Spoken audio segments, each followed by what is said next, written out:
Goeiemôre, baie welkom vir almal van julle. Vir almal aanlyn, baie welkom ook vir julle wat inskakel, vir die klomp daar in Kroonstad, baie welkom ook vir julle wat bymekaar kom en dan vir die res van die wêreld. Ek hoor elke keer van 'n paar mense as mense sê welkom Kroonstad, dan sê hulle ja in Johannesburg en in Mosambik en so al julle ook. Ons dis vir ons 'n groot voorreg dat julle kan deel wees. Nou ons kom aan die einde van ons reeks Salomo se mooiste lied. Ons het hier is week 6, ons het oor die afgelope klomp weke gekyk met 'n studie deur Hooglied gevat en ja, dit was 'n op en af rit. Vir my in elk geval, julle sit daar en luister, ek moet elke week oor dit praat voor 'n paar van julle, so dit is, so ek is bly hierdie week hou hulle 'n bietjie hulle klere aan, semi, en so ek gaan vir ons bid, en dan gaan ons induik in die woord van die Here. Here, dankie vir u goedheid, dankie vir u woord, dankie dat ons in die naam van Jesus kan vergader, dankie dat ons u woord kan bestudeer, en Here Jesus, u leef, dankie dat ons in u kan wees, en dat ons hierdie nuwe lewe in u kan hê. Dankie vir u gees, wat dinge binne in ons verander, en binne in ons verhoudings verander. En ek wil kom vra, Here, soos wat u week na week kom doen het, dat u weer eens die woord vir ons sal oopbreek, dat u vir ons dinge sal wys, dat u vir ons die geloof sal gee om te reageer op dit wat u vir ons vra om te doen. Seën ons, Here, bedien ons. Ek bid dit in die naam van Jesus. Amen. So ons kom aan die einde, soos ek sê, van hierdie reeks, en ons is in hoofstuk 8 vandag, en ons het eintlik met hierdie karakters het ons gesien hoe hulle mekaar ontmoet het, en hoe hulle uitgegaan het en getrou het, en huweliksnag, en hoe hulle langer getroud was, en eintlik hoe daar was konflik ook, ek vergeet van dit, moenie dit vergeet nie, en dan hoe hulle lang getroud is, en eintlik gaan hierdie week eintlik aan, waar ons laasweek opgehou het, van hierdie liefde wat bly groei, en weer eens, die ondertoon van alles, van hierdie hele reeks, was eintlik hierdie ding, dat God se manier is nie net reg nie, dit werk. Dat God se manier lyk anders as die wêreldse, maar sy manier is gebou op iets wat gaan hou. Sy manier is gebou op homself en sy liefde vergaan nie. Sy liefde hou nie op nie. Hy is liefde. En sy hart is dat ons huwelike ook iets sal wees en 'n prentjie sal wees in hierdie wêreld van die liefde wat Jesus vir sy bruid het, die kerk. Dat dit iets sal tentoonstel van die goeie nuus van Jesus Christus. En daarom is dit belangrik dat iets in ons huwelike bly groei en die liefde bly groei, net soos wat God se liefde vir ons nie droog raak en opdroog en flou raak soos wat ons langer met hom 'n pad stap nie. En dis eintlik die hart waaroor al hierdie dinge gaan. Nou, ek het agtergekom dat oor hierdie laaste paar weke, hierdie reeks het 'n paar dinge na die oppervlakte gebring vir baie mense. En daar was 'n klomp dinge en 'n klomp gesprekke en ek het agtergekom, mense, ek kry al vir die prentjie soos van, jy sien 'n dammetjie en hy lyk heel skoon in die water, maar as jy enigstens in hom beweeg, dan kom al die goeders wat op die bodem lê op.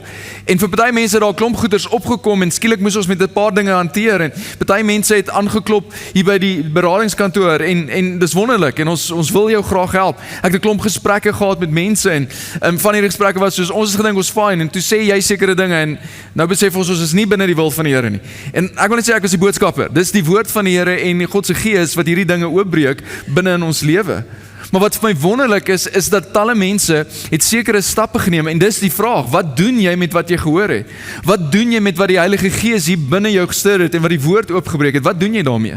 En party ons het stappe geneem en sê ons wil God eer en ons wil sy manier volg en ons wil maniere verander en sekere dinge verander binne in ons lewe as gevolg van dit.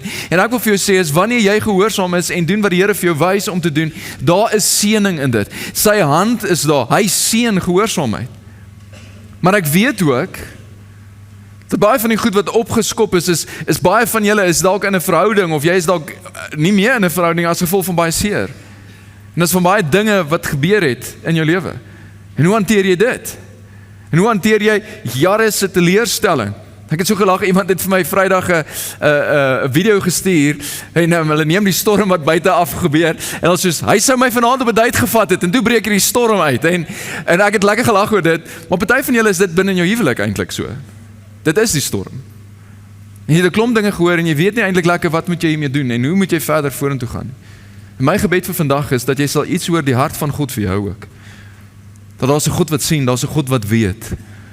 Daar's 'n God wat bemoeienis maak met mense. Daar's 'n God wat 'n plan het vir jou lewe. Daar's 'n God wat 'n hart het vir jou. En sy liefde het geen einde nie. So ons gaan induik in die laaste hoofstuk van Hooglied. In hoofstuk 8 En ek gaan nie die hele hoofstuk doen nie, daar is die laaste deel van die hoofstuk wat ek nie gaan doen nie, en mens sal ook 'n boodskap oor dit kan doen van hoe maak jy dogters groot en so, maar ons gaan nie daar gaan nie, maar ek wil afsluit met hierdie gedeelte en ons gaan induik en weer eens dis eintlik sy wat aangaan en aanhou praat van uit hoofstuk 7 soos wat ons laasweek gesien het. En sy sê, was jy maar vir my soos 'n broertjie wat aan my ma se borste drink, as ek jou buite teekom en soen sou niemand my kwaadlik neem nie. Laat ek verduidelik.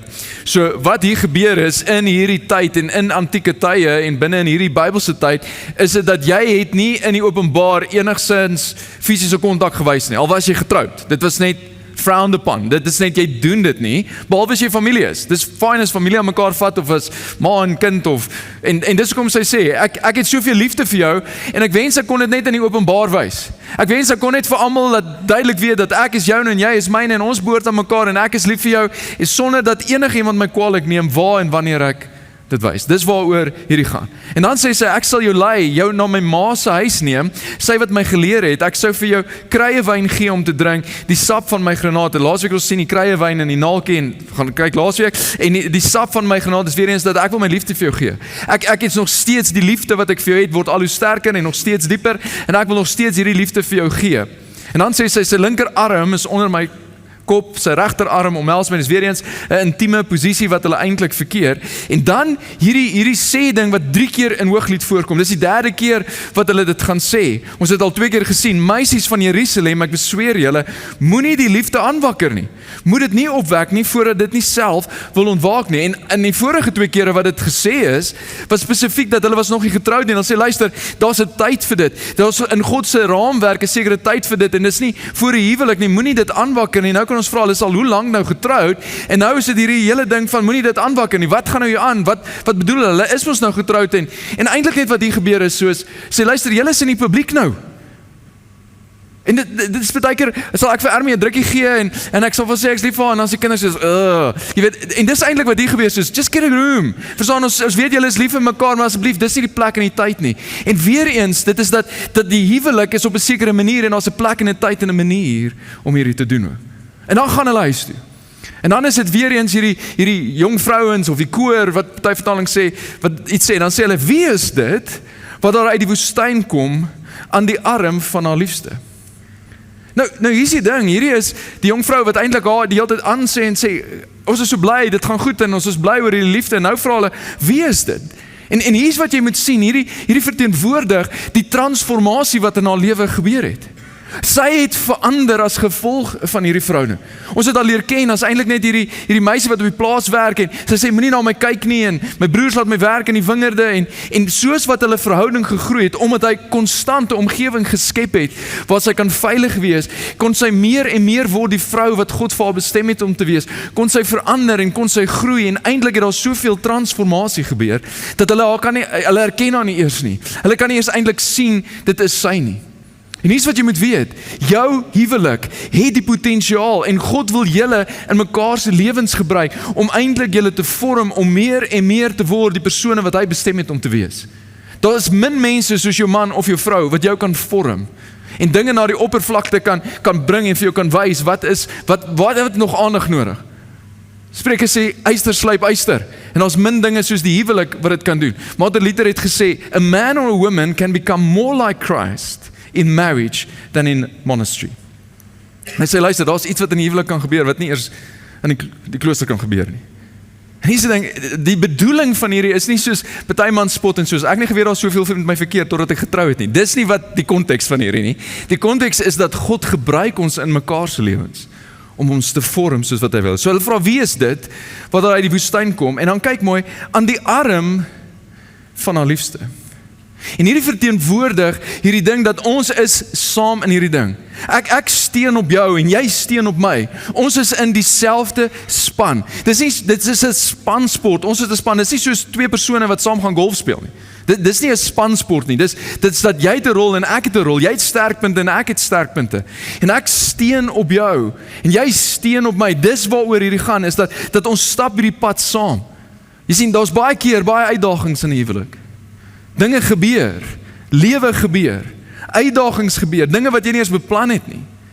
Met jou kinders, met jou werk, met familie. En dan is dit, hoe gaan jy dit hanteer? Hoe stap jy deur daai tye? Hoe hanteer jy hierdie dinge? En as ek dink van dat ons is saam in hierdie, ons steun op mekaar, ons bemoedig mekaar, ons versterk mekaar, net soos Christus se bruid op hom steun. Spreuke sê die volgende, vertrou op die Here met julle hart en steun nie op jou eie insig nie. Moenie op jou eie krag staat maak, op jou eie insig nie, steun op Christus, steun op God, wat jou ken en wat weet waantoe hy met jou pad is. Vertrou hom, soos wat jy hierdie pad stap. En maak nie saak waar jy is in jou lewe, maak nie saak die uitdagings wat jy beleef, of wat jy uitbeleef in jou huwelik of in jou verhoudings nie, jy kan op hom steun. Hy is nie onbekend met dit nie. Petrus skryf dit so, hy sê, neem al die dinge waaroor julle bekommer, of wat julle omkrap, na God toe. Want hy self is die een wat vir julle sorg. Hy self wil vir jou sorg. Oor en oor sien ons hierdie uitnodiging in die Bybel wat sê, werp julle bekommernis op en gee dit vir hom. Jesus self, sy eie uitnodiging is, kom na my toe. Almal van julle wat moeg is, almal van julle wat oorlaai is, kom na my toe. Kom vind rus by my. Kom leer by my hoe om dit te doen. Ek is die prins van vrede. My koninkryk is vrede. In my is daar genesing, in my is daar krag, in my is daar hoop. Kom na my toe. En dis waaroor hierdie gaan, steun op hom. Maak nie saak waar jy is en waar jy is in jou verhoudings of waar deur jy is nie, jy kan op hom steun en hy wil genesing bring en hy wil verandering bring en hy wil hoop bring in jou lewe. Dan sê sy, onder die appelboom laat ek jou ontwaak. En die appelboom is weer eens 'n simbool van beskerming en versorging. Die skaduwee bring beskerming en die vrugte bring voorsien, dit voorsien sekere dinge. En dis weer eens die prentjie wat Paulus skep in Efesiërs 5, wanneer hy praat oor wat is die rol van die man en die vrou en hoe lyk dit in die huwelik. En spesifiek wat daar gesê word vir die mans is dat eerste ding is dat hy sê 3 keer jy moet jou vrou lief hê. En dan sê jy moet haar lief hê soos Christus sy lewe opgeoffer het. So daar's 'n opoffering wat moet gebeur en dan skets hy die prentjie van die manier hoe jy moet lief hê is om te beskerm en te voorsien. Dis wat hy sê in Efesiërs 5, hy sê die mans behoort hulle vrouens so lief te hê, soos hulle eie liggame, wie sy vrou lief het homself lief. Want niemand het nog ooit sy eie liggaam gehad nie. Inteendeel, hy voed en versorg dit. Hy voorsien en hy beskerm dit, net soos Christus met sy kerk doen. En hy sê, luister, dis die omgewing wat ons moet skep, dis die ding wat ons moet skep. Mans, luister baie mooi, jou vrou moet veilig voel wanneer jy daar is. Sy moet veilig voel van die wêreld en sy moet definitief veilig voel by jou en nie bang wees vir jou nie. Jou en my krag is nie gegee vir onsself nie, maar dis gegee om te voed en te versorg. Dis vir ander gegee. Ja, God het jou gemaak soos wat jy is, maar met 'n baie spesifieke doel. 1 Timoteus 5 staan, as iemand nie vir sy eie mense en veral nie vir sy huisgesin sorg nie, het hy die geloof verloon en is hy slegter as 'n ongelowige. Paulus sê, as jy nie vir jou huis voorsien nie, is jy slegter as 'n ou wat hel toe gaan. Dis wat hier staan. Dis belangrik. Dis belangrik dat ons daai rol se inneem, want dit is hoe Jesus dit doen. En ons, weer eens, die huwelik is 'n prentjie van God se liefde. En hy wil hê jou huwelik moet iets wys van dit en hoe dit moet lyk. So sê, onder die appelboom, laat ek jou ontwaak. Daar het jou ma met jou swanger geraak, daar het sy wat swanger was jou in die wêreld gebring. En wat sou jy wil sê is, luister, hierdie kom baie verder as net waar ons nou is. Die feit dat ons in 'n huwelik is, daar's iets goddelik aan dit. Daar's God se hand op dit. Dit is 'n goddelike afspraak gewees. God het beplan dat ons twee by mekaar moet wees. God het beplan dat ons in mekaar se lewe moet wees en dat jy my moet vorm en dat ek jou moet vorm. God het ons gemaak met die sterkpunte wat ons het, sodat ons by mekaar kan kom en dat ons kan aanvullend wees tot mekaar vir die doel wat hy het vir ons lewe. Sy sê, luister, ek sien die hand van God in hierdie ding. Ek sien hoe hy sy plan het. So baie keer nog steeds, vra mense, maar hoe weet ek dis die regte een? As jy met haar getroud is, sy die regte een. Maar wanneer jy uitgaan en besig is om te ontdek, is die vraag eintlik, kan ek die een wees vir haar? Is God se hand op hierdie, is ek besig om hom te volg in hierdie? Maar ek sien dit as 'n geskenk van die Here af. En dan vers 6, dra my soos 'n rolseël teen jou hart, soos 'n rolseël aan jou arm. Party vertaling sê 'n seelring. 'n Seelring is 'n teken van eienaarskap. Hierdie ring beteken dat ek behoort aan iemand anders. Ek behoort aan Hermie. Dit wys dat ek is getroud En weer eens, hierdie seël was 'n teken van eienaarskap. Konings het 'n seelring gehad. En wanneer hulle 'n brief sou skryf, sou hulle hom toemaak en hulle sou was opsit en hulle sou hom seël en dit is 'n koninklike seël en waar ook al gaan is soos dit verteenwoordig iets meer as net. Dit wys eienaarskap. En wat hier wil uitkom is, soos luister, daar's iets permanents aan hierdie. Daar's iets belangrik aan hierdie. En dis 'n seelring teen jou hart, dis iets binne, dis 'n passie wat jy binne voel, maar dis iets ook aan die buitekant, dis ook krag aan die buitekant, dit wys, dis almal kan dit sien, almal weet dit. Dis dat ons behoort aan mekaar. Dat jy is myne en ek is joune. Die Good News Bible sê dit so, close your heart to every love but mine. Hold no one in your arms but me. Luister, hy moet met niemand anderste en met niks anderste vir jou liefde kompeteer nie. En sy moet met niemand anderste en met niks anders in jou lewe kompeteer vir jou liefde nie. Julle behoort aan mekaar. Dis 'n geskenk wat God gee. Dis iets wat hy gee vir ons. Spreuke 19:14, jy kan dit neerskryf op jou raamwerk, sê dat jy kan van sy ouers kan iemand 'n huis en besittings erf, maar 'n verstandige vrou is 'n geskenk van die Here af. Dink julle nog aan mekaar as geskenk? Dink julle nog dat God se hand in hierdie is? So sê, luister, dra my so seëling, want liefde is kragtig soos die dood, hartstog meedoenloos soos die dodery. En weer eens, dit wil iets wys van hoe permanent dit is. Dit is symbolies, dit is poëties van totdat die dood ons skei. Maar dit is ook iets van, die dood is 'n permanente ding, die dood gee nie weer iemand terug nie. En dit is dat ons behoort aan mekaar. Ons stap hierdie pad saam. God het ons vir mekaar gegee. En ons gaan hierdie pad stap, solank as wat dit nodig is. En dan gaan het aan, die liefdesgloed is 'n vlammende vuur, 'n verterende vlam. En teoloë sukkel om hierdie stuk mooi te verklaar en te verduidelik as gevolg van wat in die Hebreëus daar gebeur. En baie ons wil dit trek, wil eintlik sê dat God se naam kom, dis die enigste plek waar God se naam voorkom.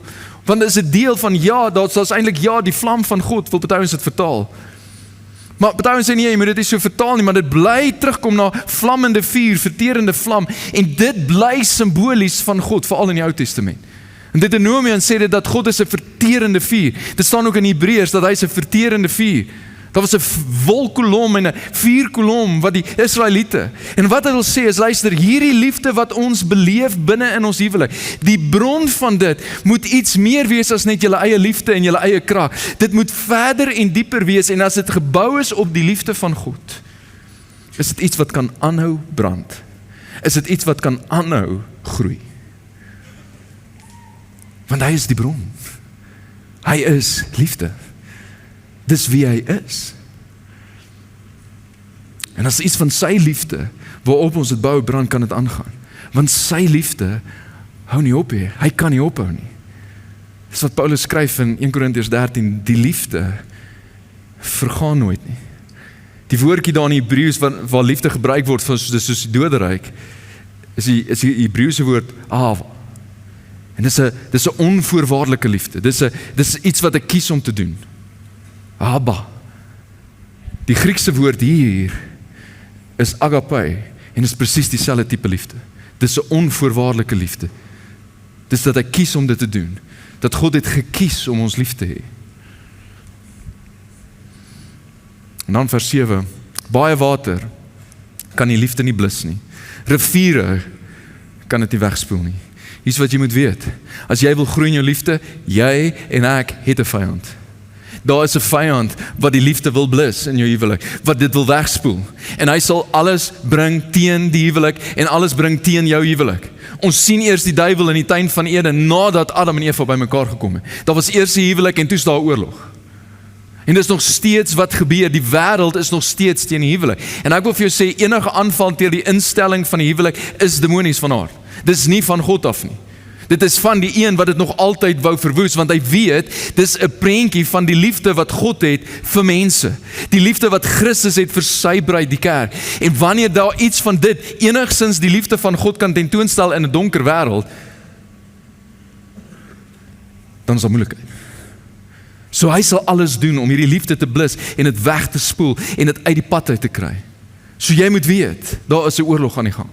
En daarom is dit belangrik dat dit gebou word op God se beginsels en op sy manier, sodat sy hand oor dit kan wees, dat sy seëning oor dit kan wees, dat sy beskerming oor dit kan wees, maar sy hand is nie oor sonde nie. En wanneer ons nie sy beginsels volg en sy manier volg nie, kan hy dit nie seën nie. Maar dis wat ons wil hê. En dan sê, as iemand alles in sy huis aanbied in ruil vir liefde, sal hy diep verag word. En eintlik sê, luister, dis nie iets wat jy kan koop nie. Dis nie iets soos, ek het dit lekker, kom ek gaan koop met gou by die winkel, dat tweede ene, sorry. Dis nie hoe dit werk nie. En jy kan ook nie dit iemand anders in kry en aankom soos, ja, jy het 'n mooi huwelik, kan ek dit kry nie. Dis nie hoe dit werk nie. Dis iets wat gekweek moet word, dis iets wat gebou moet word. En ek dink die hele boek van Hooglied het iets gewys van hoe dit gekweek moet word, aanhoudend en deurlopend, en die beginsels wat gevolg kan word, sodat dit goed kan wees. Dis nie iets wat jy kan koop nie, dit is 'n geskenk. Dis liefde wat gegee word vir mekaar. Dis iets wat God gee vir ons om te geniet. En dis iets wat ons moet gee vir mekaar. Ons liefde binne in verhoudings ook. Dis waarop dit gebou moet wees. Maar hier is die ding, ons moet weet, dat my en jou kragte is nie genoeg om dit te onderhou nie. Ons kennis is nie genoeg om dit te onderhou nie. Ons wee is nie goed genoeg om te onderhou nie, want ons is mense. En ons is mense met foute, en ons is mense met dinge, en ons is mense met 'n sondige natuur ook. So ons moet dit bou op iets groters en meer, en iets wat langdurig is. Ons moet dit bou op die liefde wat God gee. In 1 Johannes 4, dan skryf Johannes, hy sê, God is liefde, in vers 8. En dis so 'n algemene ding, ek bedoel, selfs ongelowiges sal selfs daai vers aanhaal, weet nie as hulle al die vers aanhaal, sê, ja, maar God is mos 'n God van liefde. Maar dit was 'n onbekende konsep, voordat Johannes dit neergepen het. Die assosiasie tussen God, 'n God en liefde het nie bestaan totdat Johannes dit nadat hy vir Jesus gesien het en hoe Jesus geleef het en hulle alles beleef het en gesien het opgestaan en die liefde wat hy later kon hy die verse neerskryf soos Johannes 3:16 wat sê, want so lief het God die wêreld gehad. En kon hy skryf in Johannes 4:8 dat God is liefde en hy het in die gesig van liefde vasgekyk en het beleef en ervaar. En dit het die wêreld verander om te sê dat God is liefde. En hier's wat hy dan verder skryf in vers 19, dan sê hy, ons het lief, omdat God ons eerste lief gehad het. Dis wie hy is. Maar ons kan iets gee, omdat hy reeds iets vir ons gegee het. Dis onmoontlik om te gee dit wat jy nie het nie. En wanneer dit kom in verhoudings en wanneer dit kom in huwelike, is dit belangrik dat ons iets sal ontvang, sodat ons kan bly gee. Oor en oor word gesê, julle moet lief hê soos Christus julle lief gehad. Gebruik hom as voorbeeld. Julle moet mekaar lief hê soos ek julle lief het. Dieselfde gesindheid moet in julle wees soos daar in Christus was. Dis as dit begin by hom, laat hy die bron wees, laat dit vloei hierdie kant toe en dan kan jy dit gee. Dan is dit nie gebou op jou eie krag en jou eie vermoë en jou eie kapasiteit nie, dis op iemand hoër en groter, wie se wee hoër is en gedagtes hoër is oor alles. Okay, maar hoe kry ek dit? Hoe kry ek hierdie liefde? Hoe bly ek vol van hierdie liefde? Hoe kry ek dit? Maar veral in die seisoen van ons huwelik waar ons nou is. En dit wat ons tans beleef. Die eerste ding is, besef jou waarde in Christus. Ek wil 'n stelling maak, en in 'n sekere sin is dit 'n paradoks. Ek en jy is nie waardig van God se liefde nie. Daar's niks wat ons kan doen om dit te verdien nie. Ons is dit nie waardig nie. Maar ons waarde word bepaal deur sy liefde. Ons kan niks doen om sy liefde te verdien nie. Maar die liefde wat hy bewys het, wys iets van ons waarde. In Genesis sê God, kom ons maak die mens. Uit die oorvloed van hierdie perfekte liefde, kom ons skep mense. En dan staan daar in Genesis 1, God het die mens geskep as verteenwoordiger, as beeld van God het hy die mens geskep, man en vrou het hy hulle geskep. Mans en vrouens is na die beeld van God gemaak. Mans en vrouens is as verteenwoordigers van God gemaak. Alle mense het waarde, want hulle is na die beeld van God gemaak. Elke mens met wie jy te doen kry, het waarde inherent, omdat hulle na die beeld van God gemaak is. Natuurlik, sonde verwring daai beeld baie, en jy sal na mense kyk en soos daar's soveel sonde en soveel goeders, dat jy wonder, waar is die beeld van God? Maar inherent is dit waar ons waarde lê. En elke persoon wat jy in die oë kyk, en elke persoon met wat jy te doen het waarde as gevolg van dit. Ek het hier R100. Hoeveel is hierdie R100 werd? Dis nie 'n strikvragie, dis R100, okay? Hy is R100 werd. En met hierdie R100 kan ek R100 se dinge doen en R100 se dinge koop. Maar as ek hierdie R100 vat en ek vrommel hom op, hoeveel is hy werd? As ek hierdie R100 vat en ek trap op hom, hoeveel is hy werd?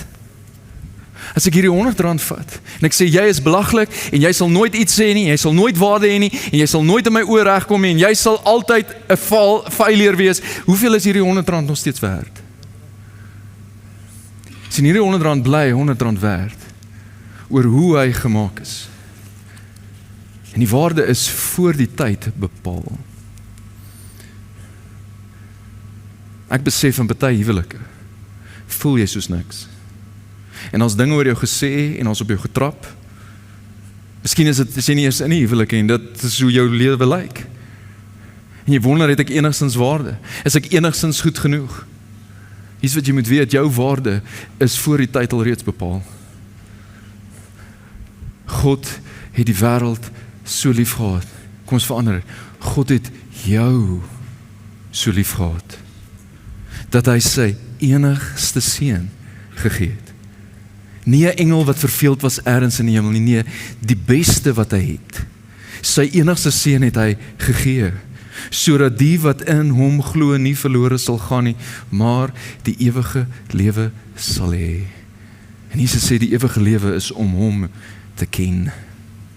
Jy het waarde. Hoor wat sê Petrus, hy sê, julle weet tog, dat julle nie met verganklike middele, soos silwer of goud, verganklike middel, dit het waarde in ons lewe, en in God sê ekonomie, soos dis verganklik, ons plafy die hemel met dit. Dis hoe ons hoor dit. Julle is nie met dit losgekoop uit julle oorgeerfde sinlose bestaan nie.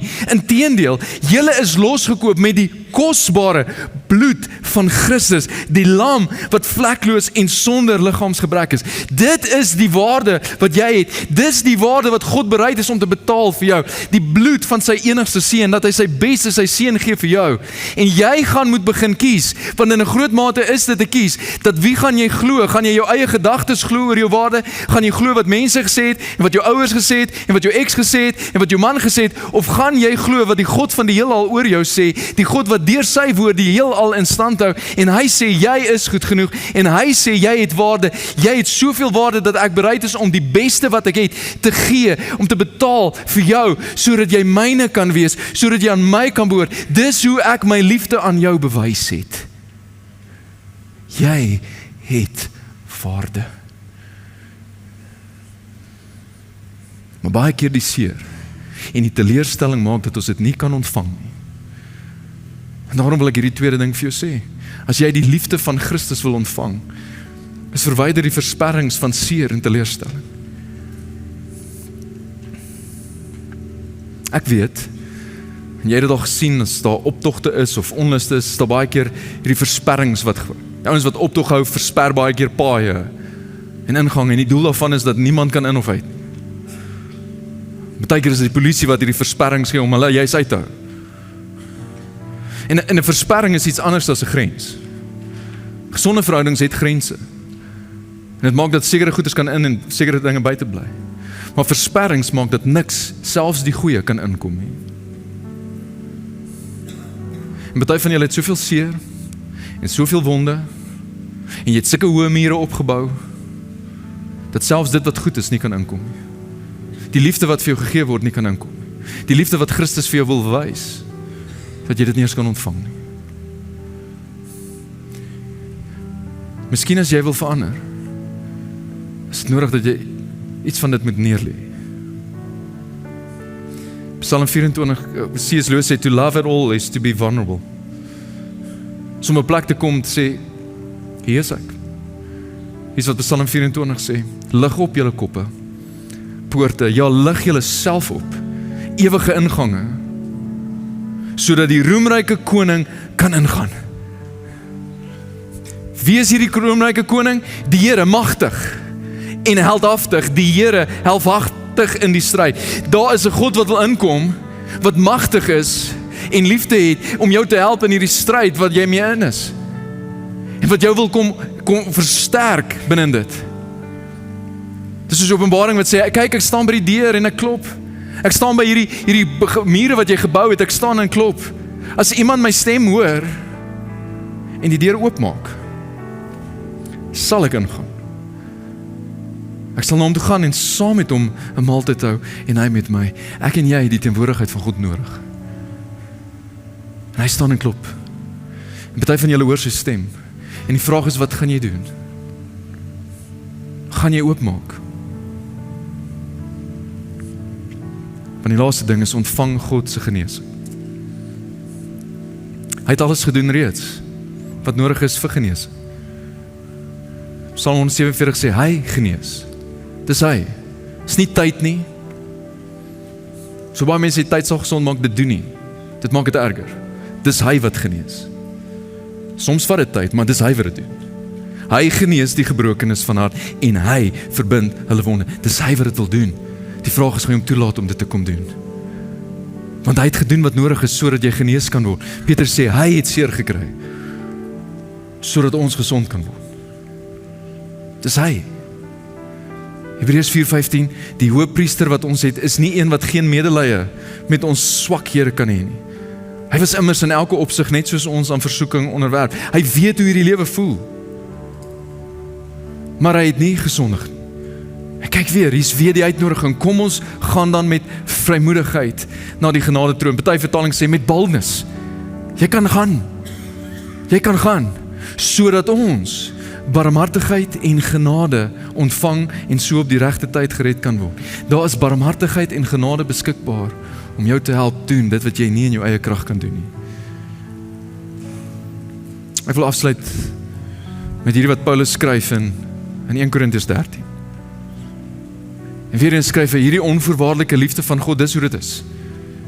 Hierdie is die liefde wat ons moet kweek. En dis die liefde wat kan bou, en dis die liefde wat kan maak dat ons kan aanhou. Die liefde is geduldig. Party vertaling sê lankmoedig, om lank moed te hou met iemand. Die liefde is vriendelik. Dit is nie afgunstig nie. Dit is nie grootpraterig nie. Dit is nie verwaand nie. Dit handel nie onwelvoeglik nie. Met ander woorde, sonder respek nie. Dit soek nie sy eie belang nie. Dit is nie lig geraak nie. Dit hou nie boek van die kwaad nie. Dit verbly hom nie oor onreg nie, maar verheug hom oor die waarheid. Dit bedek alles, glo alles, hoop alles, verdra alles. Hierdie liefde, hierdie tipe liefde, vergaan nooit nie. Die vertaling sê, hierdie liefde val nie. Dis die liefde wat kan aanhou. Dis nie die wêreldse manier nie. Dis nie die wêreldse tipe liefde nie. Dis God se liefde.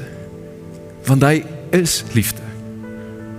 En as hy liefde is, dan moet jy weet dat hy is geduldig met jou. Dat hy is vriendelik. Dat hy is nie afgunstig nie. Hy is nie grootpraterig nie en hy is nie verwaand nie. God handel nie onwelvoeglik nie. God soek nie sy eie belang nie. God is definitief nie lig geraak nie en hou nie boek van die kwaad nie. In Christus Jesus is daar vergifnis vir sonde. En dink hy nie meer aan jou sonde nie. God verbly hom nie oor onreg nie. Verseker nie. Maar hy verheug hom oor die waarheid. Hy is die waarheid. God val nooit nie. En hy sal nie val in jou verhoudings nie, en hy sal nie val in jou lewe nie, en hy sal nie val in wat jy nodig het nie. Want hy is God.